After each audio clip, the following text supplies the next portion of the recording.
aprendiendo a Cristo conforme a la verdad que está en Jesús, y vamos a considerar hoy el episodio cuando Jesús sana a un paralítico. Aquí estamos ya al final del primer año de la vida de Cristo. Uno puede clasificar todos sus hechos, todo lo que él hizo, en 3 Pascuas. Él inició 6 meses antes de la primera Pascua aproximadamente, y fue crucificado en la tercera Pascua a partir de su aparición pública. Entonces aquí en este primer año, que es cuando él llega al templo y echa fuera a todos, Nicodemo viene a él y se desarrollan todos los acontecimientos de Juan capítulo 3 y Juan capítulo 4, está incluido todo lo que ya hemos visto cuando llegó para Galilea, cuando inició su ministerio público, cuando fue rechazado en Nazaret, los 3 llamamientos que hizo a los discípulos, cuando liberó a un endemoniado, cuando sanó a la suegra de Pedro y a muchos, y oró a solas y viajó por toda Galilea. Estas 3 cosas las vimos en 2 partes, y la semana pasada vimos cuando sanó a un leproso. Hoy vamos a ver cuando sana a un paralítico, y vamos a aprender, si Dios quiere, 10 verdades. Les ruego que si tienen preguntas, tanto ustedes que están oyendo allí, pues vía telefónica, como ustedes que están aquí en el Zoom, y los que están allá en el Facebook, si tienen alguna pregunta acerca de esta enseñanza o de enseñanzas pasadas, o cualquier pregunta, todas las respuestas están en Cristo. Si sé lo que pues Jesús enseñó pues sobre eso, con gusto te lo digo, y si no, lo investigamos, pero no hay ni una sola pregunta que se quede sin respuesta, porque Cristo, Él es el camino, Él es la verdad, Él es la vida. Entonces vamos a ver este episodio de Cristo. La semana que entra, si Dios quiere, vamos a ver cuando Él llama a Mateo. Hay unas joyas increíbles acá. Y luego cuando le hacen la pregunta sobre el ayuno, para allí cerrar el primer año del ministerio de Cristo, que empieza el segundo año con la segunda Pascua. Entonces, Jesús sana a un paralítico. Lo primero que voy a hacer es leer los 3 textos enlazados sin mencionar de qué evangelio es. Lo vamos a leer como uno solo, y va a aparecer resaltado, y para nuestros hermanos que nos oyen vía telefónica lo voy a resaltar verbalmente, qué es lo que se repite en los 3 evangelios, qué es lo que Dios quiere que enfaticemos, qué es lo que Dios quiere que le pongamos atención. Pues después vamos a leer por separado Mateo, Marcos y Lucas, y después vamos a unirlos.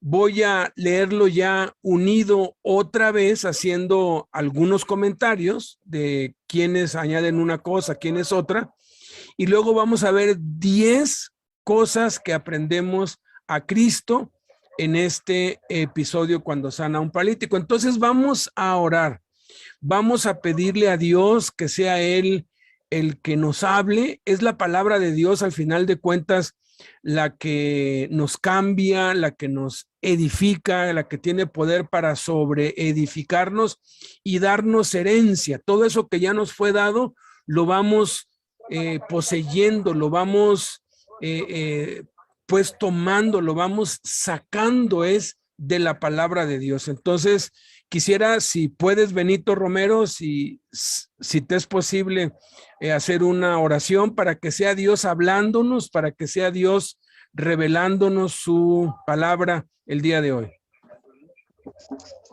Señor, bendito Dios y Padre celestial, Padre de nuestro Señor Jesucristo, en este momento, Señor, Abandonamos nuestro espíritu, alma y cuerpo a tu obediencia, Señor, a que seas tú, Señor, a través de tu Espíritu Santo, hablándonos, mostrándonos, Señor, guiándonos, dirigiéndonos, bendito Padre Celestial, para que así podamos entender y comprender, Señor, y aprender sobre todo, Señor, a hacer las cosas como tú las hacías, Señor. Te lo pedimos en el nombre de tu Hijo amado Cristo Jesús. Amén y amén. Amén. Entonces, lo leo. Entró Jesús otra vez en Capernaum después de algunos días y se oyó que estaba en casa. Aconteció un día que él estaba enseñando y estaban allí sentados algunos de los escribas, los fariseos y doctores de la ley, los cuales habían venido de todas las aldeas de Galilea y de Judea y de Jerusalén, y el poder del Señor estaba con él para sanar. E inmediatamente se juntaron muchos, de manera que ya no cabían ni aún a la puerta, y les predicaba la palabra.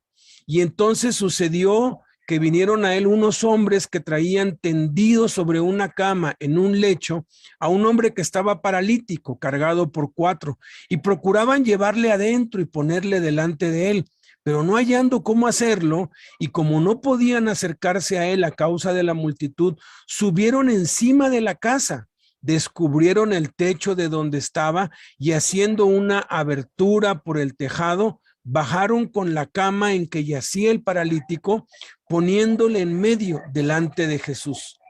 Al ver Jesús la fe de ellos, le dijo al paralítico: hombre, ten ánimo, hijo, tus pecados te son perdonados.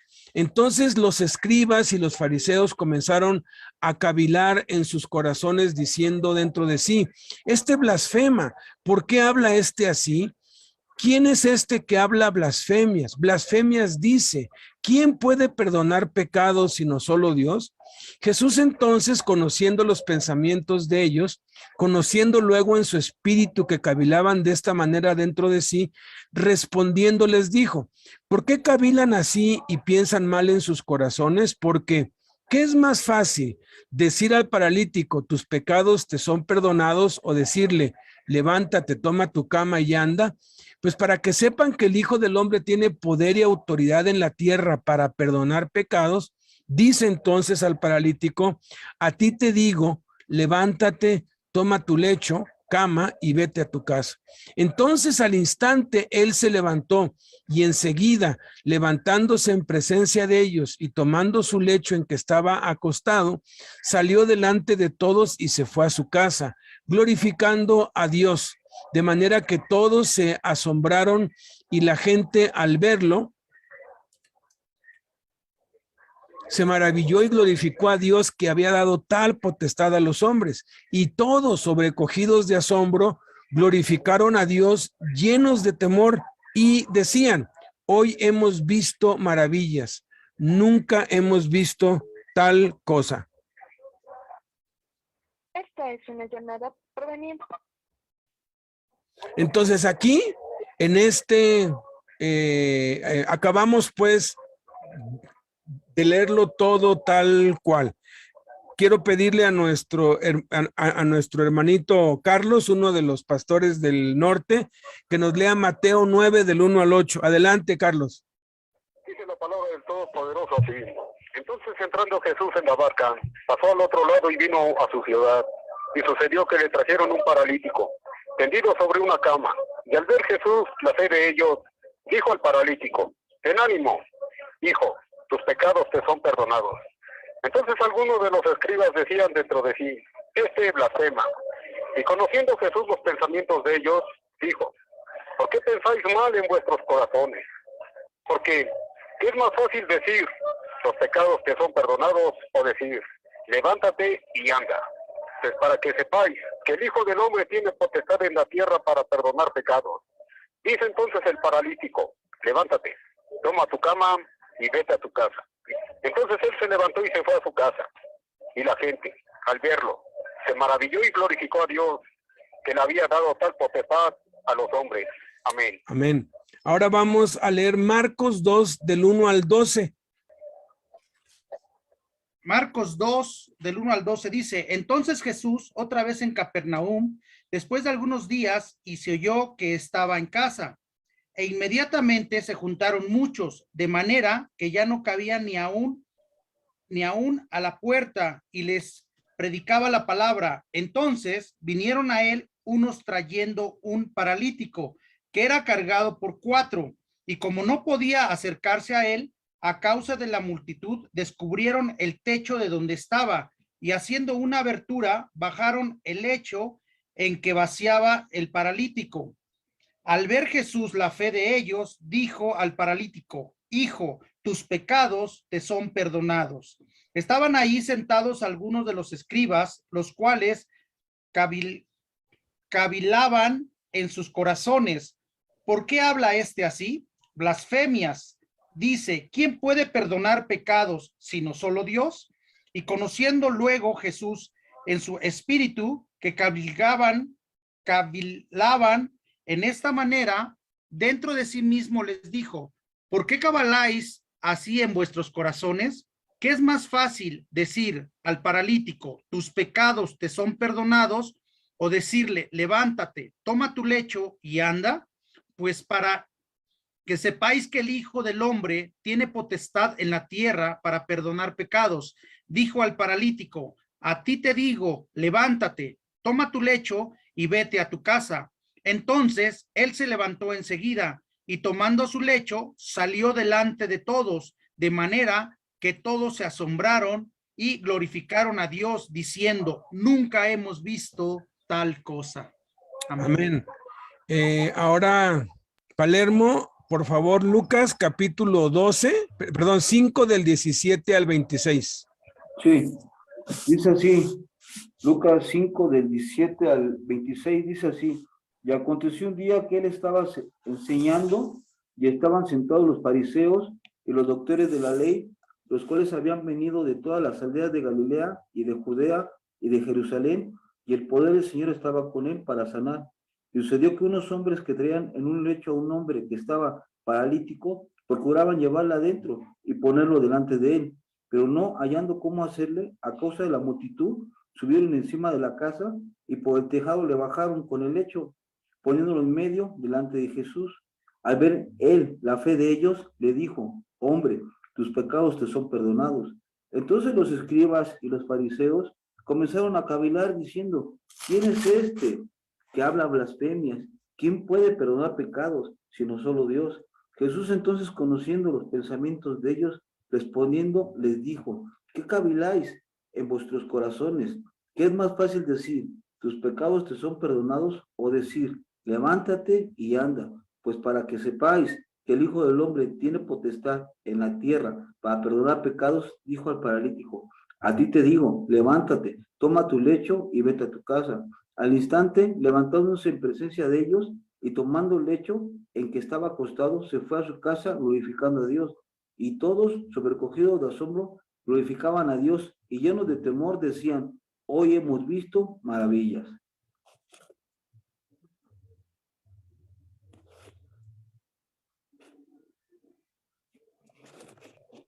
Ahora vamos a unir, vamos a juntar los tres relatos. Para los que están viendo, en negro está Mateo, en verde está Marcos y en azul está Lucas. Entonces empieza diciendo algo que ha confundido o ha pues mareado a muchos teólogos, porque dice: entonces, entrando Jesús en la barca, pasó al otro lado y vino a su ciudad. Y entonces relata cuando sana al paralítico. Pero nos dicen en Marcos que entró Jesús otra vez en Capernaum después de algunos días y se oyó que estaba en casa. Entonces, o estaba en Nazaret o estaba en Capernaum. Recuerden, Jesús ya tenía un año que se había mudado. Él se había mudado de la ciudad donde nació y donde se crió, que era Nazaret, y ahora estaba viviendo en Capernaum y ya llevaba casi un año allí. Yo soy de Tuxtla Gutiérrez, Chiapas, pero mi ciudad desde hace desde 1995, mi ciudad es la Ciudad de México, porque es la ciudad donde yo vivo.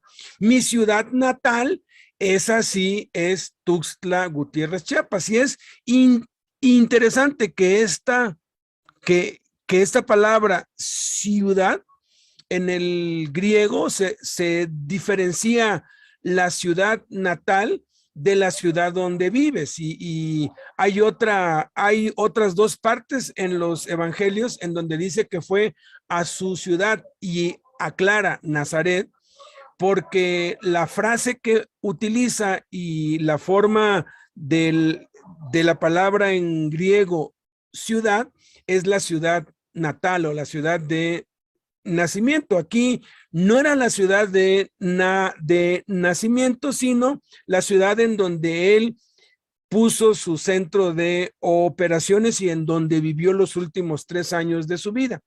Entonces, dice que se oyó que estaba en casa, ya llevaba varios días ahí y se corrió la voz que estaba en casa. Entonces dice que aconteció un día, no nos dice qué día era, si era día de pues reposo o no.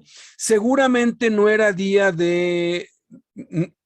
no era sábado, porque no lo acusaron de que sanara en sábado. Es interesantísimo esto, que no era un día sábado, era un día cualquiera, podría ser martes, miércoles. Ahora sí que en las sinagogas enseñaban todos los días, pero el sábado era el día sagrado para ellos. Y es muy lógico que no haya sido día de reposo, porque en el día de reposo todos concurrían a las sinagogas. Por eso es que él estaba en una casa, y muchos eruditos y religiosos de esa época encargados de las sinagogas pues estaban ahí. Dice que él estaba enseñando y estaban allí sentados algunos de los escribas. Lucas añade, los fariseos y doctores de la ley, los cuales habían venido de todas las aldeas de Galilea, de Judea y Jerusalén. Qué impresionante. La fama de Cristo llegó a tal grado de a ser tan buena y tan mala, tan buena porque la gente lo quería oír, pero tan mala que todos los conocedores de la ley también lo querían oír para encontrarle alguna falla. Y luego añade Lucas, nada más Lucas es el que dice, y el poder del Señor estaba con él para sanar. Marcos es el único que dice, e inmediatamente se juntaron muchos de manera que ya no cabía ni aún a la puerta y les predicaba la palabra. O sea, la casa estaba abarrotada, sentados ahí los doctores, los fariseos, los escribas, la gente, la familia de la casa, y afuera en la puerta estaban también abarrotados, y eso era, ahora sí que era una multitud que estaba. Y entonces, dice Marcos, sucedió que, añaden Mateo y Lucas, vinieron a él unos, lo dice nada más Marcos, hombres que traían, lo dice nada más Lucas, tendidos sobre una cama, lo dice Mateo, pero Lucas dice que era en un lecho. Y luego dice a un hombre que estaba paralítico. Un y paralítico se repite en los 3 evangelios. Ahorita vamos a ver por qué. Que era cargado por 4, eso nada más lo dice Marcos. Y procuraban llevarle adentro y ponerle delante de él, eso lo dice Lucas, pero no hallando cómo hacerlo, lo dice nada más Lucas. O sea que intentaron por varios lados, y como no podían acercarse a él, dice Marcos, a causa de la multitud, lo dice Marcos y lo dice Lucas, subieron encima de la casa, nada más lo dice Lucas. Marcos dice, descubrieron el techo de donde estaba, y haciendo una abertura por el tejado, añade Lucas, le bajaron en el lecho, dicen Lucas y Marcos, en que yacía el paralítico, poniéndole en medio delante de Jesús, nada más lo dice Lucas. Noten cómo tenemos que unir las 3 historias para poder tener el panorama completo. Y al ver Jesús la fe de ellos, se repite en Mateo, Marcos y Lucas. Dijo al paralítico, se repite en Mateo, Marcos y Lucas, hombre, ten ánimo, hijo, tus pecados te son perdonados. Le dice hombre, ahorita vamos a ver por qué. Y luego le dice hijo, y tus pecados te son perdonados. Está en Mateo, Marcos y Lucas. Entonces los escribas y los fariseos comenzaron a cavilar. Y dice que cavilaban en sus corazones. O sea, comenzaron a cavilar los fariseos, pero ya los escribas cavilaban en sus corazones, diciendo dentro de sí, y viene una serie de frases que no era dicha nada más por uno, sino que eran dichas por varios y era algo que repetían dentro de sí, como cuando tú estás enojado pues por algo y estás repitiendo eso que te molesta vez tras vez. Este blasfema. Otro decía, ¿por qué habla este así? Otro decía, ¿quién es este que habla blasfemias? Y otro decía, blasfemias dice, ¿quién puede perdonar pecados sino solo Dios? Y Jesús se repite aquí en Mateo, Marcos y Lucas. Entonces, nada más lo dice Lucas, conociendo los pensamientos de ellos, conociendo, lo dice Mateo, Marcos y Lucas, conociendo en su espíritu que cavilaban de esta manera dentro de sí mismos. Eso lo añade Marcos, respondiendo, lo dice Lucas, les dijo, Mateo, Marcos y Lucas lo dicen, ¿por qué cavilan así y piensan mal en vuestros corazones? Eso está en Mateo, Marcos y Lucas, vuestros corazones. Porque, ¿qué es más fácil decir? Mateo, Marcos y Lucas lo dicen, al paralítico nada más lo dice Marcos, ¿tus pecados te son perdonados? Mateo, Marcos y Lucas. O decirle, levántate, Mateo, Marcos y Lucas, toma tu lecho, nada más está en Marcos, y anda, Mateo, Marcos y Lucas.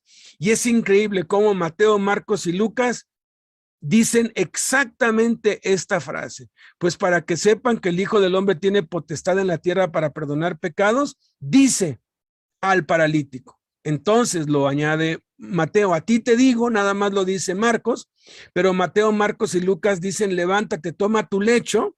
Lucas es el que dice cama, pero es lo mismo, y vete a tu casa. Entonces, al instante, añade Lucas, él se levantó, dice Mateo y Marcos. Enseguida, nada más dice Marcos, y nada más Lucas dice, levantándose en presencia de ellos y tomando su lecho en que estaba acostado, añade Marcos, salió delante de todos y se fue a su casa, dice Mateo y Lucas, glorificando a Dios, nada más lo dice Lucas, de manera que todos se asombraron, nada más lo dice Marcos, y nada más Mateo dice que la gente al verlo se maravilló y glorificó a Dios, que había dado tal potestad a los hombres. Y Lucas termina así, y todos sobrecogidos de asombro, glorificaron a Dios, esto lo dicen Marcos y Lucas, y llenos de temor decían, hoy hemos visto maravillas. Y Marcos añade, nunca hemos visto tal cosa. Vamos a ver pues aquí qué aprendemos a Cristo. Lo primero que aprendemos a Cristo, y vamos a irnos dando cuenta a través de toda esta serie, que hay muchas cosas que aprendemos a Cristo de episodios diferentes. Esto ya lo habíamos aprendido de un episodio anterior, que las casas son lugares de enseñanza, predicación y milagros. Habíamos aprendido cuando Jesús sana a la suegra de Pedro, que las casas son lugares de liberación y de sanidad. Fíjense, aquí se añade y se demuestra que en la casa también se puede enseñar la palabra, se puede predicar la palabra y se pueden hacer milagros, porque aquí dice que se oyó que estaba en casa. Entonces, obviamente, la gente fue a la casa. Jesús no fue a un local especial, Jesús no fue a un recinto diseñado o construido para el fin específico de enseñar la palabra de Dios. Dice que estaba en su casa. No sé si en esos tiempos haya sido igual que hoy, pero en el contrato de las casas habitación hay una cláusula que dice que la casa no se puede usar para salón de fiestas, ni para bar, ni para cantina, ni para escuela, ni para tiendita. Te da una lista larguísima de todas las cosas de las que tú no puedes usar tu casa, y añade, no se puede usar para iglesias ni cultos religiosos. ¿Por qué? Porque si quieres poner una tiendita en tu casa, tienes que pagar impuestos, tienes que pagar el uso de suelo. Entonces, no está permitido por la ley hacer iglesia en la casa. Y eso es lo que yo creo que lo hace emocionante, ¿verdad? Porque la ley dice que no, pero Jesús dice que sí. Dice que él estaba enseñando y les predicaba la palabra. Uno puede enseñar y predicar, claro que sí. Obviamente, pues él ya llevaba rato y de pronto enseñó, de pronto predicó, y fue en esa casa donde le ordenó al paralítico que se levantara, tomara su lecho, y el paralítico, levantándose en presencia de ellos y tomando su lecho en que estaba acostado, salió delante de todos y se fue a su casa. Obviamente estos eran pues judíos, porque los judíos no dejaban entrar a sus casas a los que no eran judíos, no los dejaba. Ahora sí que había mucha discriminación en ese tiempo con los gentiles, no los dejaban ni siquiera acercarse. Obviamente estos 4 amigos pues eran pues judíos y estaban llevando a un judío a los pies de Cristo. Normalmente, bueno, yo hace que ya tengo 38, voy para 39 años que Cristo me rescató, y tengo ya 37 años, voy para 38 años visitando cárceles. Hace muchos años, tengo ya, pues gracias a Dios, 18 años que no lo hago, ¿verdad? Pero 20 años antes, yo siempre les decía a los presos: mira, cuando Dios te regale tu libertad, cuando salgas, ve a la iglesia para dar gracias. Y es lógico, ¿no? O sea, recibes un aumento, Dios te da algo, o sea, ganas algo, pues vas a la iglesia a contar el testimonio, ¿no? Pero qué interesante que Jesús no le dijo: levántate, toma tu lecho y ve al templo, porque tienes que dar testimonio en el templo de lo que te pasó. No, le dice: vete a tu casa. ¿Por qué? Porque el primer lugar y el lugar más importante en donde debemos dar testimonio y en donde nosotros debemos concentrar las bendiciones es en nuestras casas. Entonces, qué maravilloso es descubrir que las casas, además de ser lugares de sanidad y liberación, son lugares donde podemos enseñar la Biblia, podemos predicar la Biblia y podemos ver milagros. Segunda cosa que aprendemos a Cristo aquí: que Jesús no hace acepción de personas ni discrimina a nadie, ¿sí?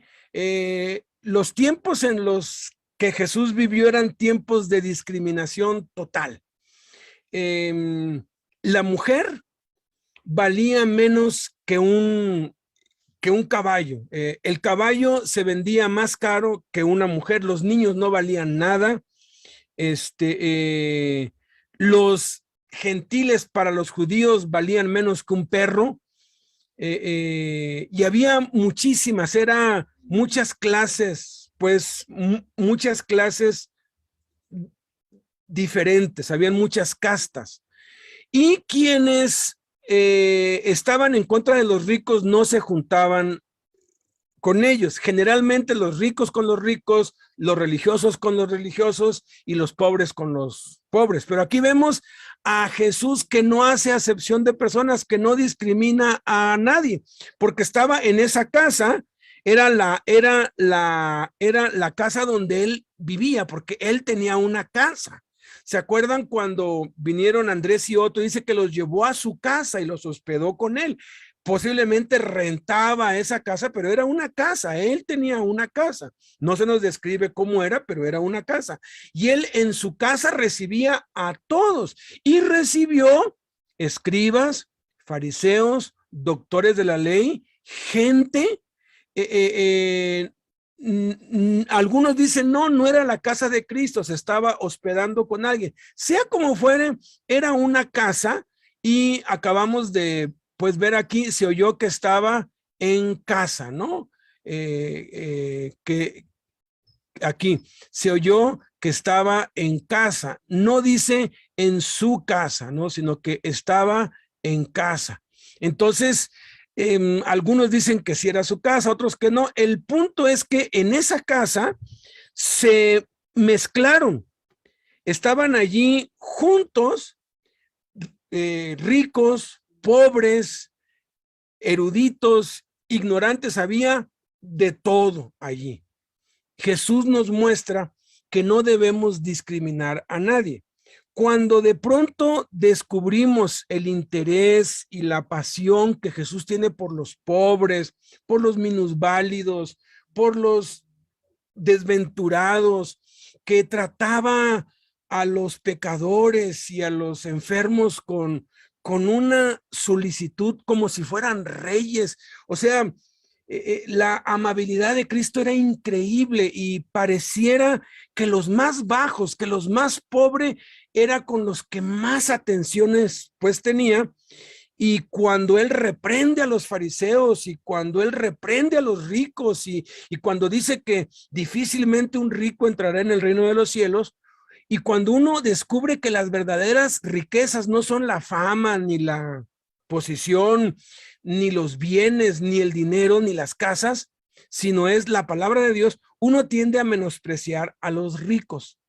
Y hay quienes tienen odio hacia los ricos y los poderosos y ni los voltean a ver y ni los saludan, mientras que los que no, pues les rinden pleitesía, ¿no? Pero nos vamos como que a los extremos. Por un lado, el rico menosprecia al pobre y por otro lado, el pobre menosprecia al rico, y es una lucha entre ricos contra pobres, y los cristianos a veces tomamos partido por los pobres y no les dirigimos la palabra a los ricos, y a los religiosos mucho menos, ¿no? Viene un cura allí con su túnica y todo acá y hasta nos molestamos que nos voltee a ver. Jesús saludaba a todos, saludaba a curas, a monjes, digo, si fuera en este tiempo. Entonces, aquí vemos que Jesús no excluye a nadie, no excluyas a nadie, no tengas prejuicios ni contra ricos, ni contra poderosos, ni contra políticos. Ya deja de hablar mal de nuestro pobre presidente, mejor ora por él. No es nuestra guerra contra él, no discriminemos a nadie, incluyamos a todos. La salvación es también para los ricos y para los curas y para los monjes y para los testigos de Jehová y para todos los que andan mal. El evangelio es para todos. No discrimines a nadie porque Jesús no lo hace. Tercer cosa que aprendemos aquí, dice, y esta frase es increíble, dice que el poder del Señor estaba con él para sanar. Mira, el poder de Dios está en Jesús. La fuente del poder y la bendición es Jesús. Entonces, si el poder está en Jesús, pues debemos estar conectados a él. Cada vez que tenemos una necesidad, tenemos que recurrir a él. Cada vez que nos enfermamos, cada vez que hay una crisis, que hay un problema, que hay una necesidad, que hay una urgencia, el primero al que deberíamos recurrir es a Jesús. ¿Por qué? Porque Él es la fuente. Es más, Él nos va a decir cómo resolver el problema que nosotros tenemos. Y puede ser que nos diga, llama a un médico, o llama a tu amigo que sabes que es abogado, o llama a esta persona. O sea, Él es el que Él es el que te dirige, porque Dios nos ayuda a través de las personas, pero el problema es que nuestra tendencia natural cuando hay una crisis, cuando hay alguna necesidad, es que primero recurrimos al hombre y por eso las cosas nos salen mal. La escritura claramente dice, maldito el hombre que confía en el hombre. Por ejemplo, de pronto llega alguien a tu puerta y toca, te dice, usted es la natal, sí, mire, tome, aquí fírmele, y es una notificación, y de pronto es una demanda, ¿no? Y te están, pues, demandando por algo que no has hecho, ¿no?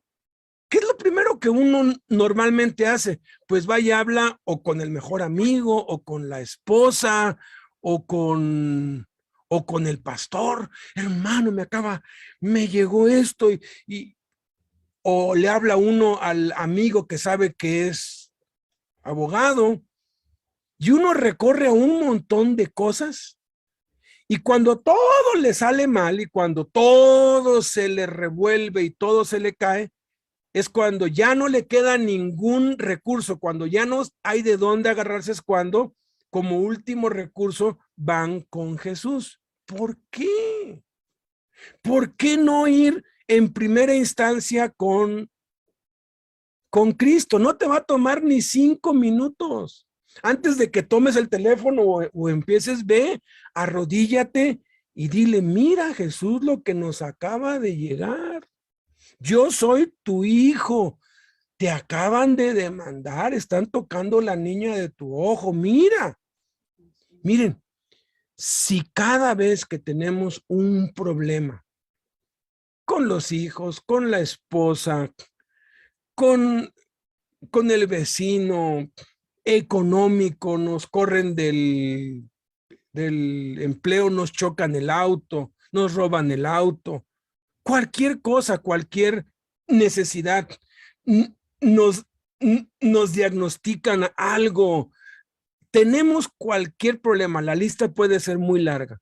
Si cada vez que eso pasara recurriéramos primeramente, no únicamente, primeramente a Jesús, Jesús nos daría la solución inmediatamente. Y puede ser que la solución, cuando hay alguna crisis, alguna necesidad fuerte, es que Jesús te diga, recurre a mi pueblo para que oren, o háblale a este pastor, o háblale a este hermano, o ve aquí o ve allá, porque Jesús tiene la solución y la respuesta a toda necesidad humana.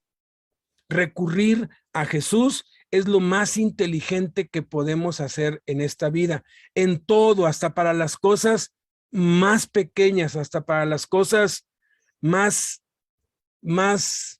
simples. Les puedo dar muchísimos ejemplos, pero un día nuestro hijo llegó, apenas tenía lentes nuevos, estaba muy contento por sus lentes y de pronto fue a una reunión escolar con unos amigos de él y cuando lo dejan en la puerta de la casa y abre, dice mis lentes y los busca y no los halla. Y estábamos ahí pues Blanquita y yo dice, no sé dónde los dejé. Entonces hicimos esto. Mira, vamos a orar, pedirle a Cristo que nos diga. A mí luego se me han perdido aquí cosas y mira, remuevo todo y estoy buscando y Blanquita me recuerda, ¿ya le pediste a Jesús que te diga?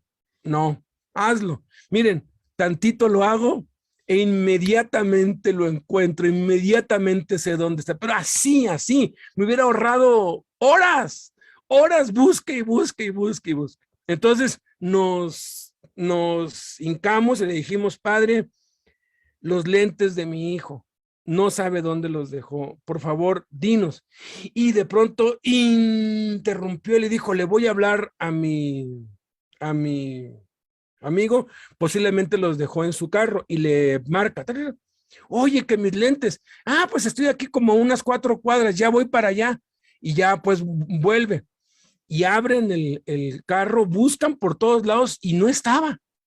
Y de pronto una amiguita que estaba ahí dijo, ¿no es esto que está arriba del carro? Como él traía sus cosas, puso sus lentes arriba del carro y pues sacó todo. El carro arrancó, avanzó 4 cuadras para allá, regresó 4 cuadras y los lentes estaban arriba.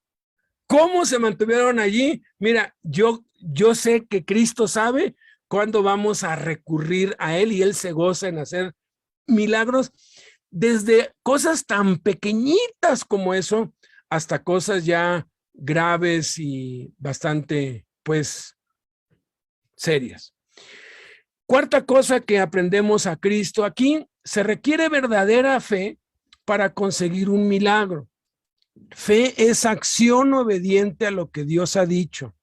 La fe se ve por medio de las obras. repito otra vez, se requiere verdadera fe. Y aquí pongo pues verdadera fe porque no toda la fe o no todo lo que se expresa como fe es verdadero, ¿sí? Hay fe que es intelectual, hay fe que es supersticiosa, hay fe que es vana, hay fe que es enferma, porque habla allí en la Biblia de que hay que estar sanos en la fe para conseguir un milagro. La definición de fe, de acuerdo a Hebreos 11:1, parafraseándolo, fe es acción obediente a lo que Dios ha dicho. O sea, la fe se ve por medio de las obras, porque dice que Jesús vio la fe de ellos y cómo la vio en sus obras. Vean todo lo que hicieron. Dice, vinieron a él, no dice vinieron al grupo, porque a veces uno pone su fe en el grupo, uno dice, no, pues es que en ese grupo allí suceden milagros. No, tampoco en esa casa. Ellos pues sabían que Jesús estaba en una casa, iban a Jesús, no a la casa. Cuidado con poner la fe en los lugares. Dice, unos hombres.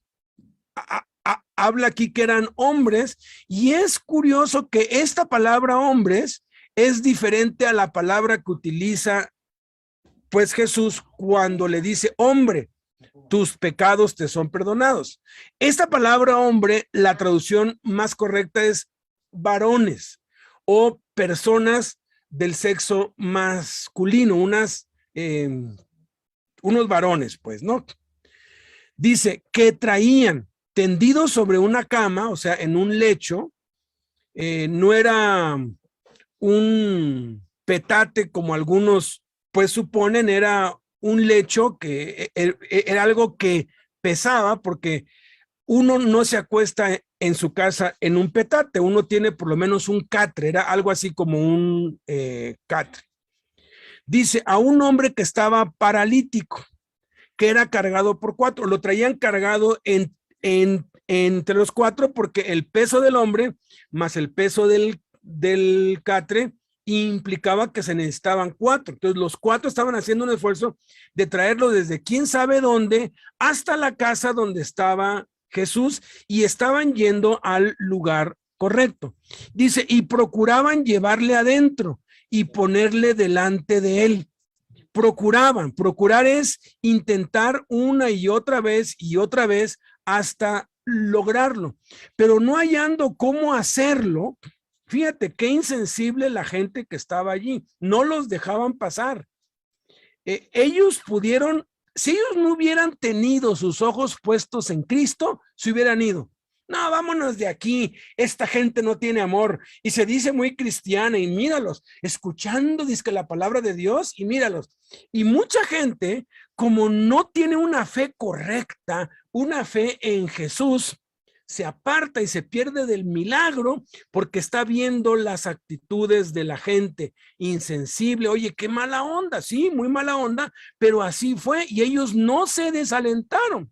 Y como no podían acercarse a la causa de la multitud, subieron encima de la casa, o sea que no fue automático, tuvieron que ver el modo. ¿Te imaginas subir entre los 4? O sea, eso ha de haber sido algo que les tomó tiempo, esfuerzo, y dice que subieron encima de la casa, descubrieron el techo, se atrevieron a dañar la casa. Obviamente ellos iban a pagar pues con esos gastos, es obvio, y haciendo una abertura por el tejado le bajaron. Fíjate, es más difícil bajar por una abertura en el techo que subir por una pared. En una pared puedes poner como una escalera o algo, puedes apoyarte con cosas. ¿Cómo lo bajas aquí? Pues bueno, bajaron ellos, hicieron maromas y por fin pudieron poner al paralítico, a su amigo, delante de Jesús. Fíjate que no oraron. No habló ninguno de los 4, haz algo por él, ¿no? Como si Jesús no supiera qué es lo que tiene que hacer. Igual estaban tan exhaustos y cansados que ni siquiera tenían aliento, ¿no?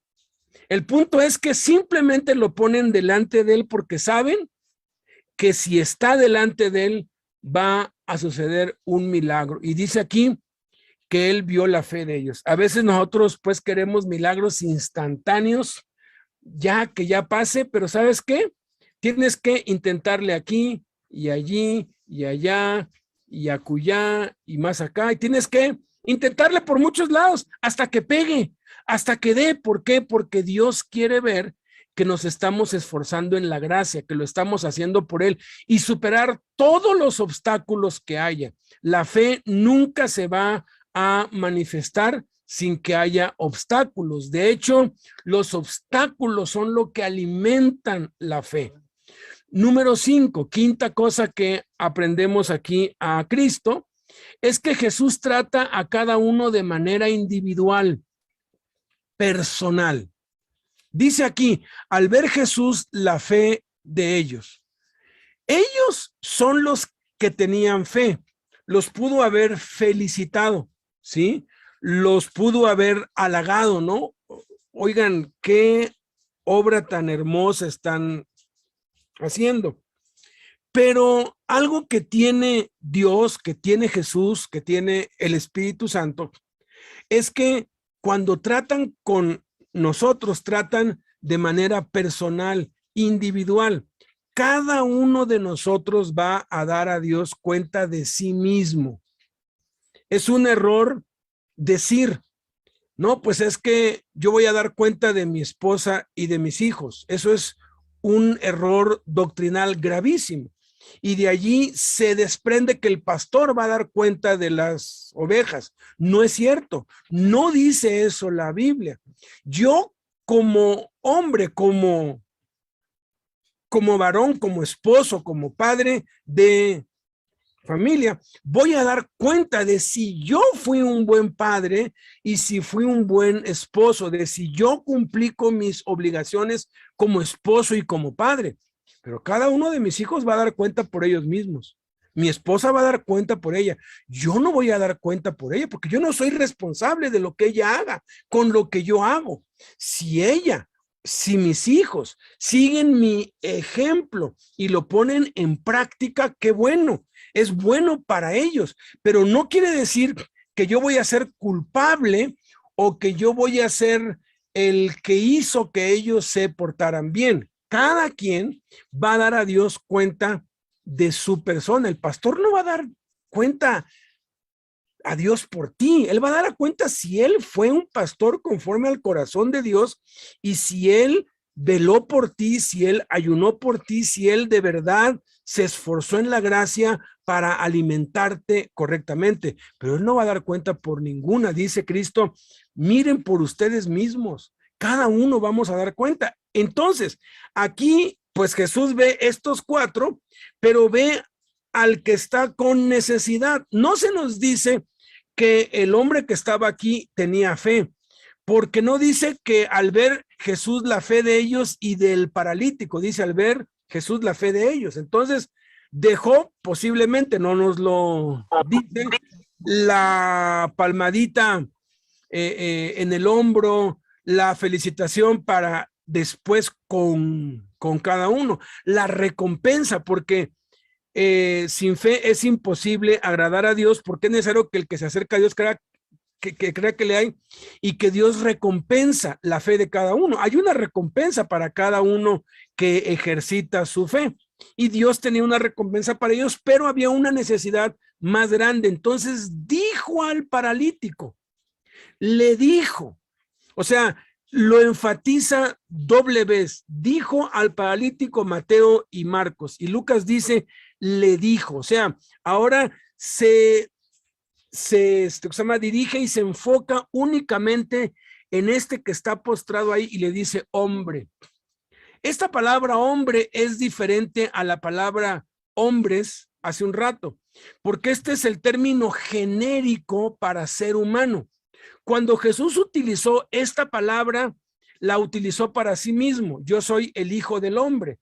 Y no estaba diciendo soy el hijo de un varón, porque él no era hijo de José. Él es hijo de Dios. No fue engendrado por un varón. Fue engendrado por Dios, por el Espíritu Santo. Entonces, al decir acá hombre, le está diciendo ser humano. O sea, tú eres una persona y aquí están incluidos la mujer y el varón. Entonces el mensaje que sigue está dirigido a todos. Y luego, y luego dice, ten ánimo, hijo.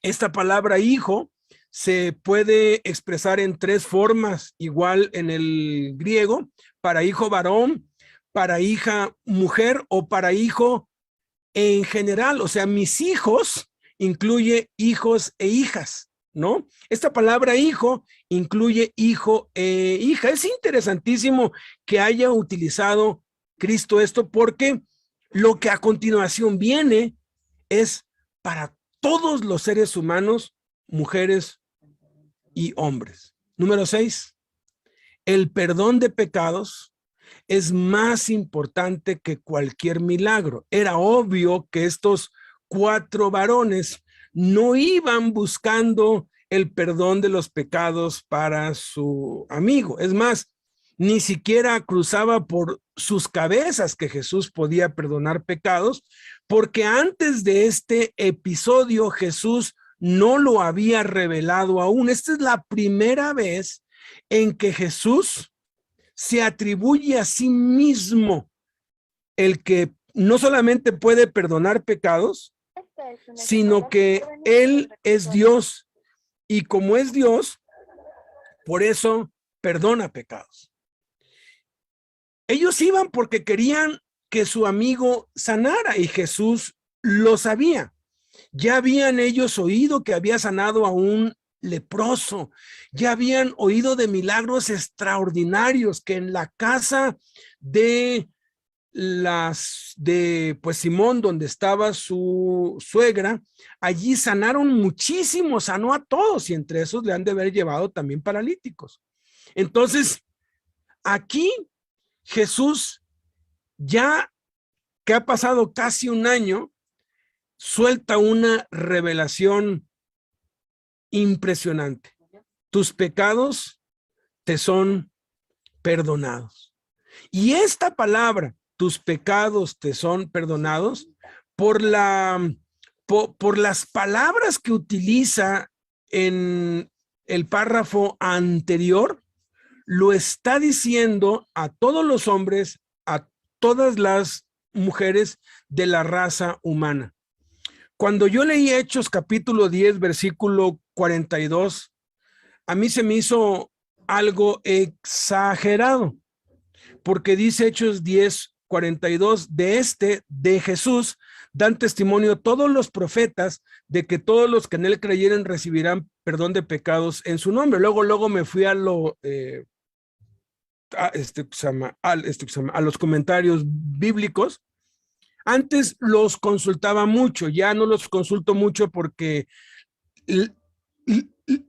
la verdad, Jesús es mejor comentarista bíblico que cualquier comentarista bíblico que exista, pero sí vale la pena estudiarlos como para ver que son humanos y que pues cometen errores. Y algunos pues decían que eso era como una expresión retórica que había hecho Pedro, como cuando alguien dice, veo a mi amada en todas las mujeres del mundo. Eso es imposible porque no puedes ver a todas las mujeres del mundo, o sea, estás hablando poéticamente. Otros dicen que estaba hablando pues poéticamente, pero ninguno aseguraba que era una verdad literal. Y yo dije, bueno, si aquí lo dice, pues debe ser, ¿no? Entonces me puse a escudriñar cada uno de los libros del Antiguo Testamento, desde Génesis hasta Malaquías, y qué sorpresa tan maravillosa me llevé. me tomó como unos 3 años porque no era lo que hacía siempre, pero yo iba así, a ver, esto ya está, aquí ya está, aquí ya está, aquí ya está, buscando dónde decía en cada libro del Antiguo Testamento que los que creemos en Jesús tenemos perdón de los pecados. Y la sorpresa increíble es que todos los libros, desde Génesis hasta Malaquías, hablan de la vida, la muerte, la resurrección de Cristo y el perdón de los pecados. Todos y cada uno de ellos. Ojalá te des el tiempo y te tomes 2 o 3 años, o mientras lees, busca, ¿dónde dice aquí que Jesús perdona pecados? Porque ese es el mensaje principal. Si nuestros pecados no son perdonados, nos vamos a ir al infierno, a una eternidad sin Dios. La salvación depende de esta maravillosa verdad. Tus pecados te son perdonados. Entonces, como ellos ejercieron una fe verdadera, entonces ocurrió el milagro más grande de todos los milagros que hay, que es el perdón de los pecados. Séptima cosa que aprendemos aquí es que siempre habrá oposición cuando ejercemos la fe verdadera. Siempre, siempre, siempre, siempre. Yo muchas veces he estado al punto de ya tirar la toalla y decir, oye, tantos problemas por estar queriendo hacer el bien, por estar queriendo llevar la palabra de Dios. Que si nada más fuéramos a las cárceles a llevar pan y comida y artículos de aseo, a llevarles eventos, pues no pasaría nada. Pero como llevamos el evangelio, se levantan cada Sanbalat, cada Tobías, cada Judas, híjoles, es terrible, terrible, de veras la oposición de las autoridades, de los internos, vaya, por todos lados, de la familia, incluso,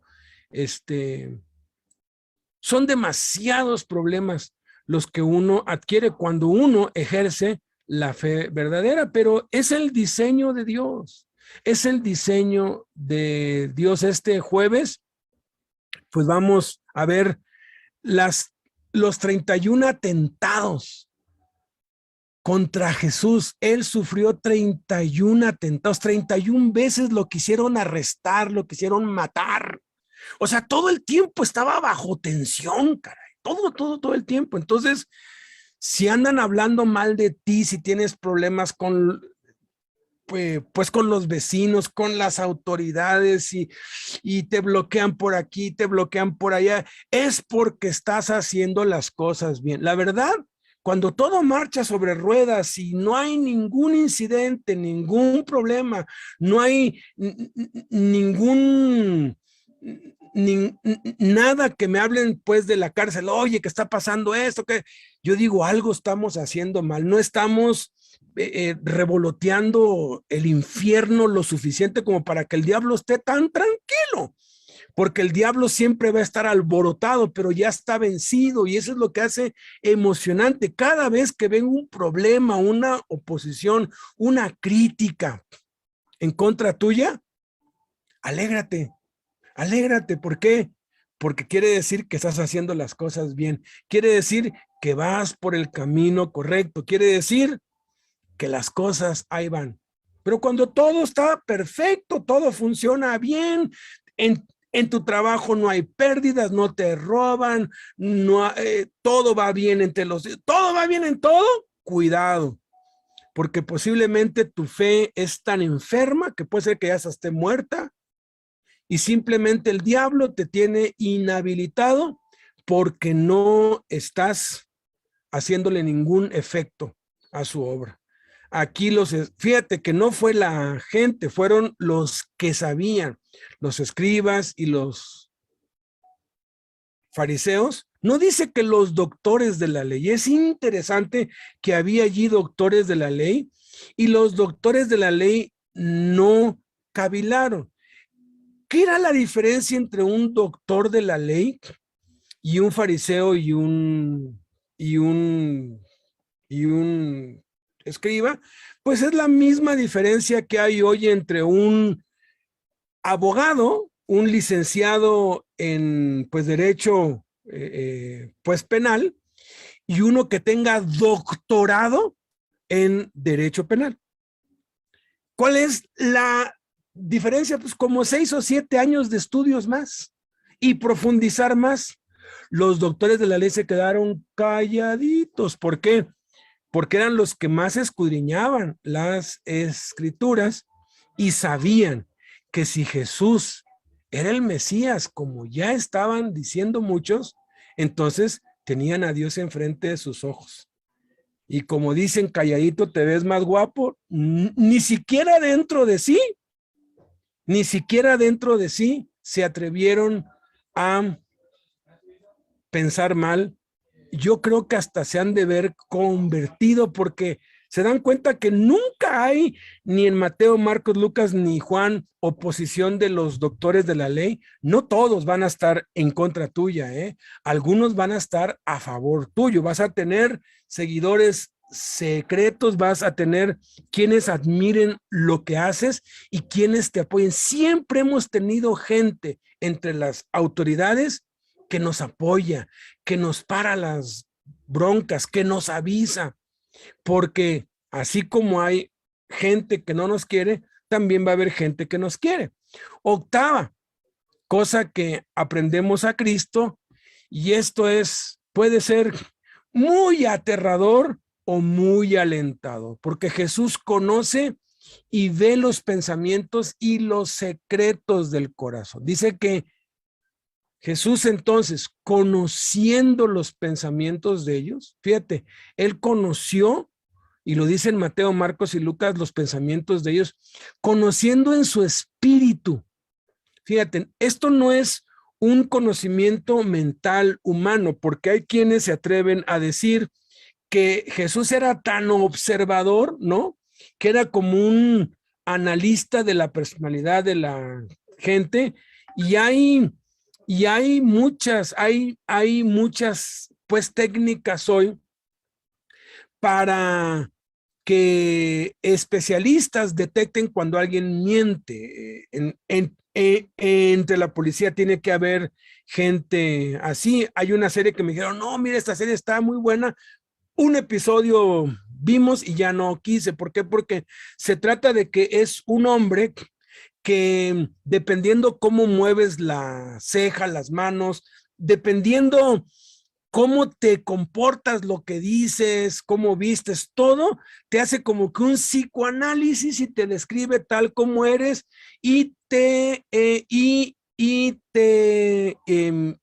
dice qué intenciones tienes, incluso qué es lo que puedes estar pensando. No pueden verlo, pero pueden deducirlo y saben si mientes o no mientes, si eres pues sincero o no.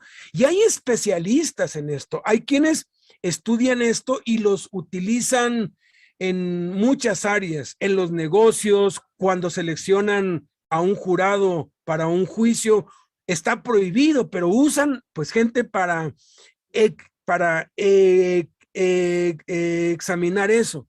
Y han dicho que pues Jesús se las sabía de todas, ¿no? Que no es cierto. Esto es un asunto sobrenatural. No es algo que venga por el estudio o que si la ceja la mueve. Nada de eso. No tiene que ver nada.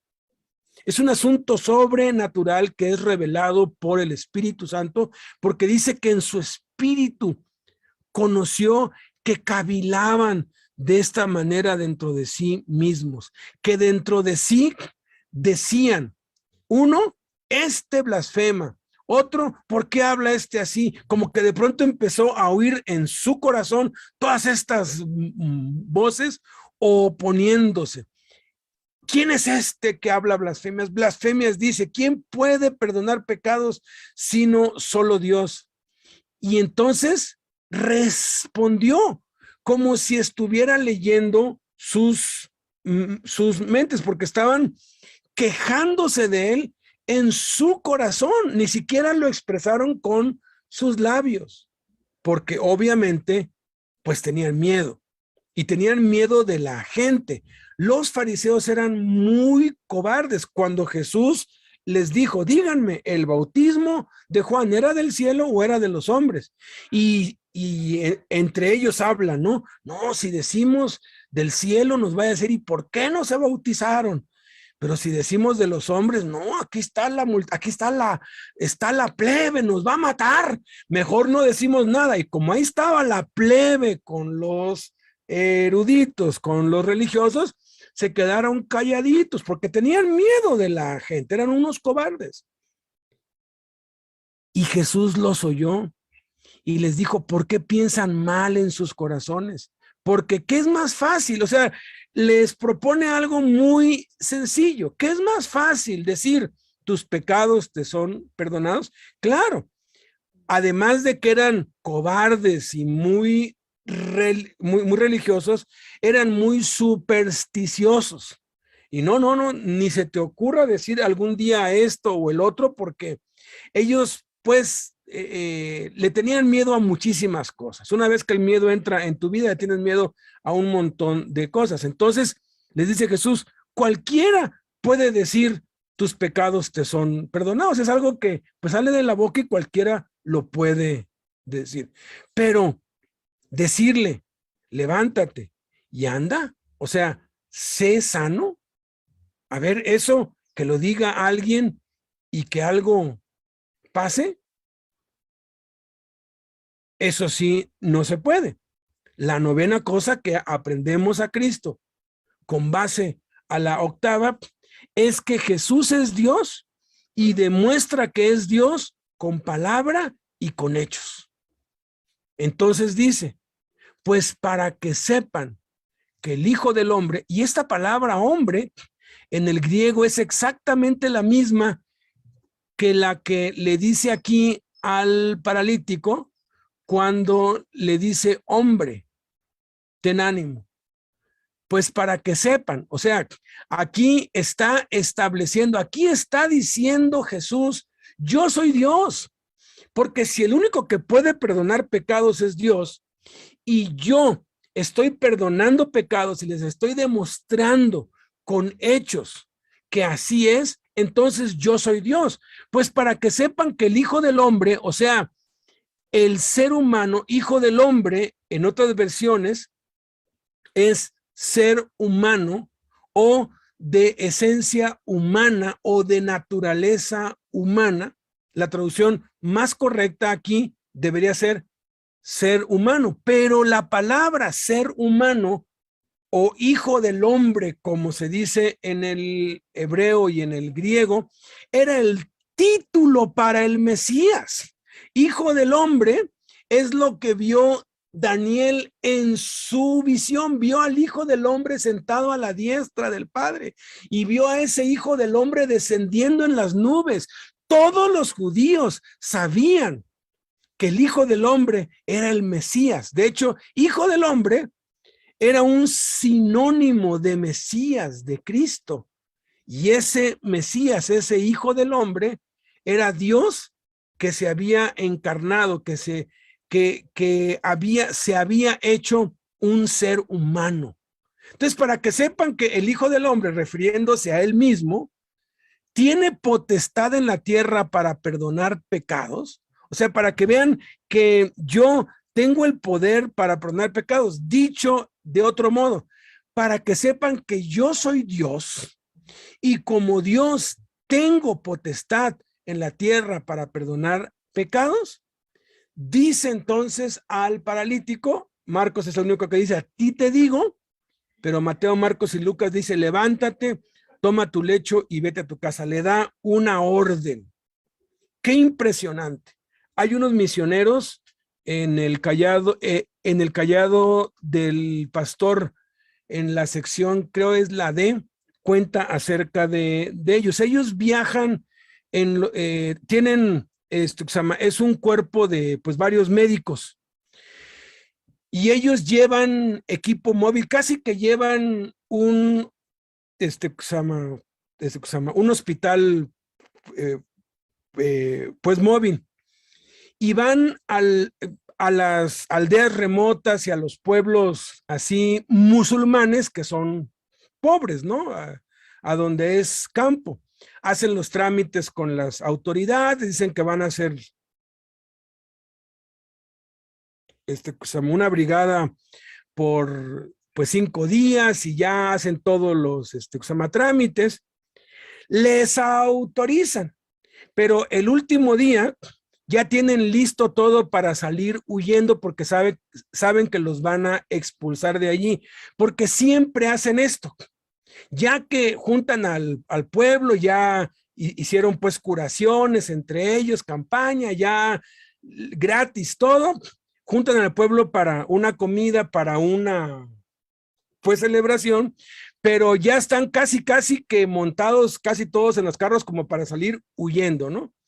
Entonces ya que están allí todos, pues uno de ellos pues pasa y les dice, miren, hemos hecho todo esto porque les queremos decir algo y sé que después de que les diga esto nos van a expulsar de aquí, pero no se los quiero decir con palabras, se los quiero decir con hechos.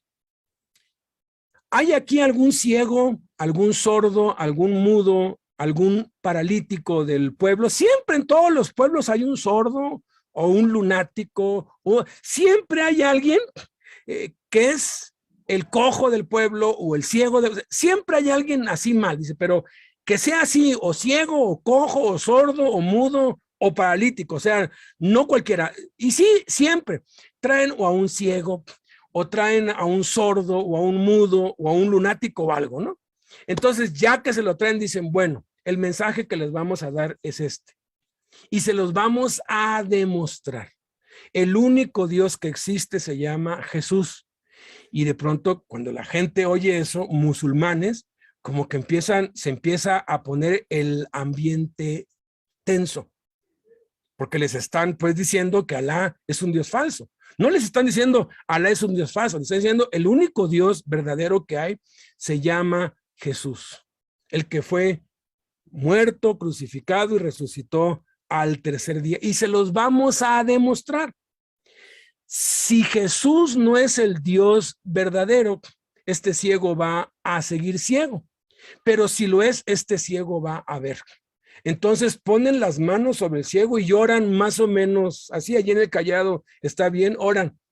Padre, tú sabes que es la única oportunidad que tenemos para que esta gente sepa que Jesús es la única oportunidad que tienen, la única salvación. Por favor, haz el milagro para que esta gente vea y pueda creer. Y el ciego ve. El ciego ve delante de todos, el ciego ve. Y algunos se pues conmocionan, pero mientras eso pasa, se empiezan a organizar otros para ir y matarlos, porque en muchísimos de esos pueblos matan a cualquiera que menciona a Cristo. Hay pena de muerte allí sin juicio y sin nada. Y se van corriendo diciéndoles, Cristo les ama, Cristo vino por ustedes, y se suben y se van huyendo. Pero ya se dejó sembrada la semilla para que el evangelio sea anunciado allí y la gente se salve, porque hay algo que sí es importante saber. Ellos lo saben. De hecho, allí en el Callado explica. Ellos saben que los milagros no producen fe.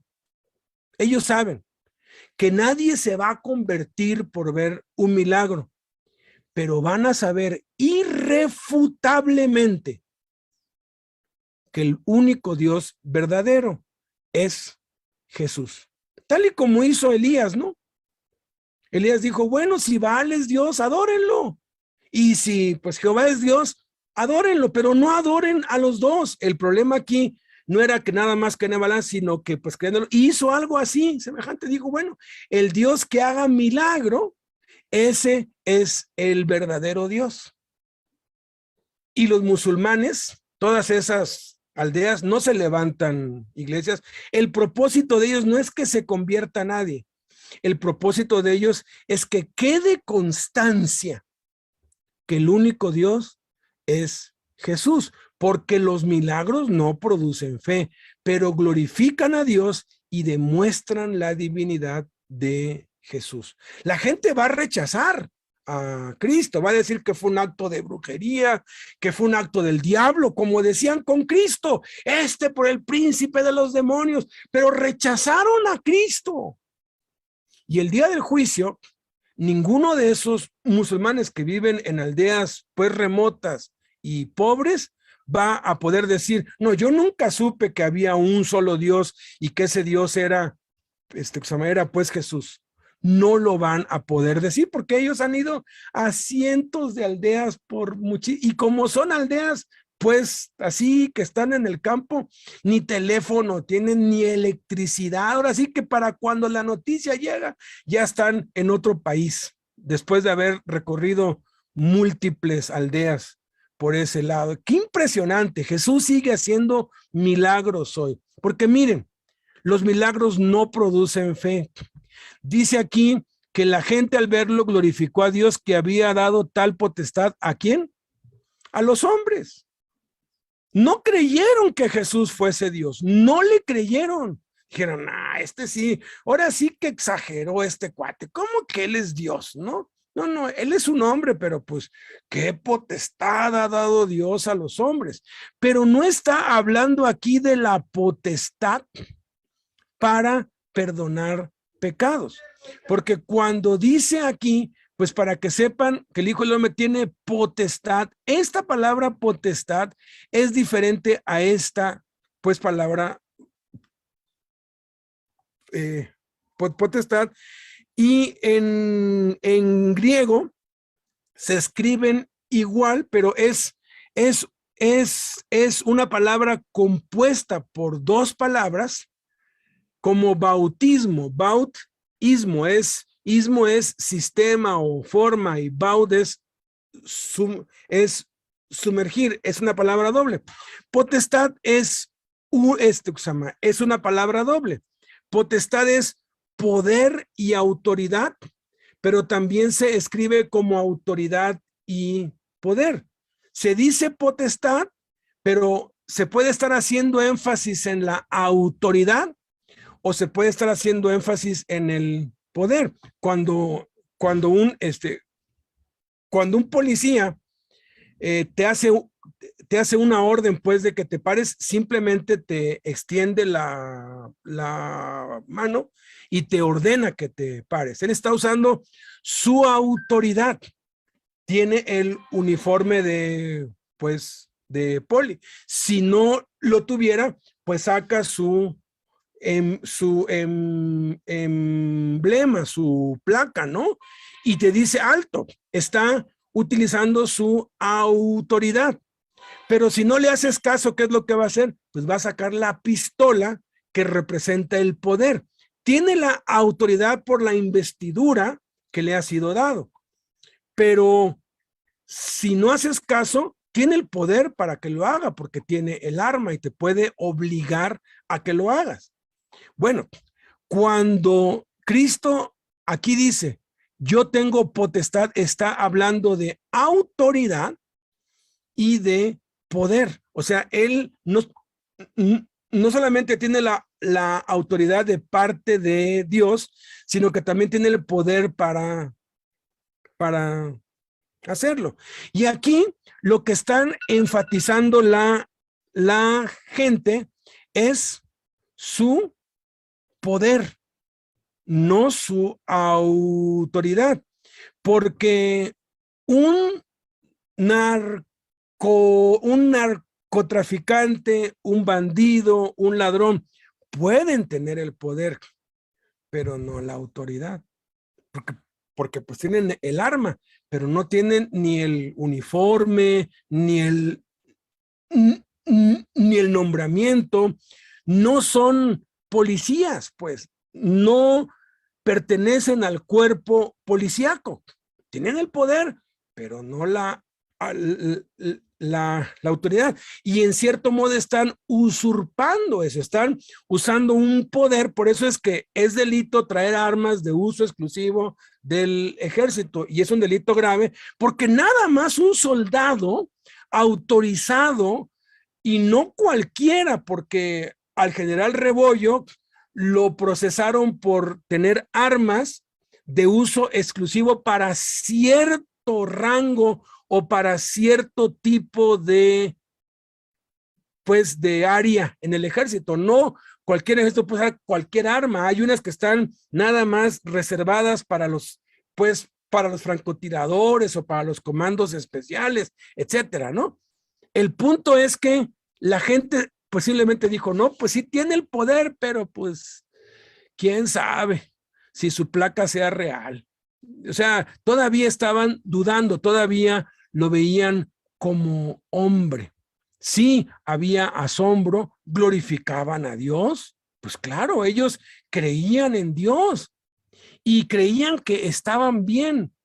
Pero el punto aquí es que les quedó demostrado de una vez por todas que Jesús es Dios. Cuando él le reveló abiertamente a los apóstoles, créanme que yo soy en el Padre y el Padre es en mí, el que me ha visto a mí ha visto al Padre, y dijo, y si no me creen a mí, si no creen a las palabras que les digo, crean por las mismas obras. Las obras que yo hago, ellas dan testimonio que el Padre me envió, que yo soy en el Padre y el Padre es en mí. ¿Has visto algún milagro de parte de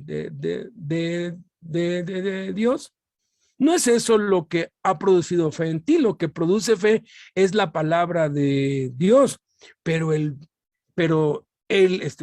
milagro simplemente a nosotros los que creemos nos confirma que ese Jesús en el que creemos como Dios es Dios. Y nadie lo puede negar porque allí están los milagros hechos. Acabo con esto.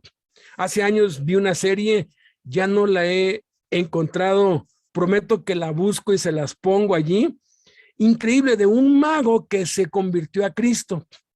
Y él recreó muchos milagros de él. Pues, o sea, dijo, bueno, vamos a ver si lo que hizo pues Jesús fue magia o no.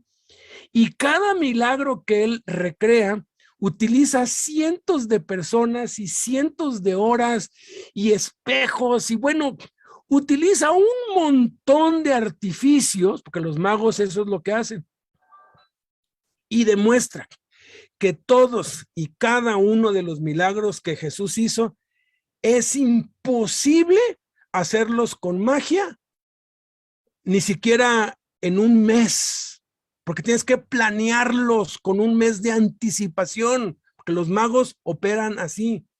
Es imposible, y él ratifica como mago, como experto, que los milagros de Jesús sí son verdaderos milagros, y es un mago que pues estaba en el mundo y actúa para el mundo. El mundo tiene que saber que Jesús sí es Dios. Crean o no crean, es su bronca. El día del juicio va a ser usado esto para poder ejecutar el juicio que Dios ha decretado sobre todos los seres humanos. Pero qué alegría para nosotros saber que Él es el Hijo de Dios, que Él es Dios.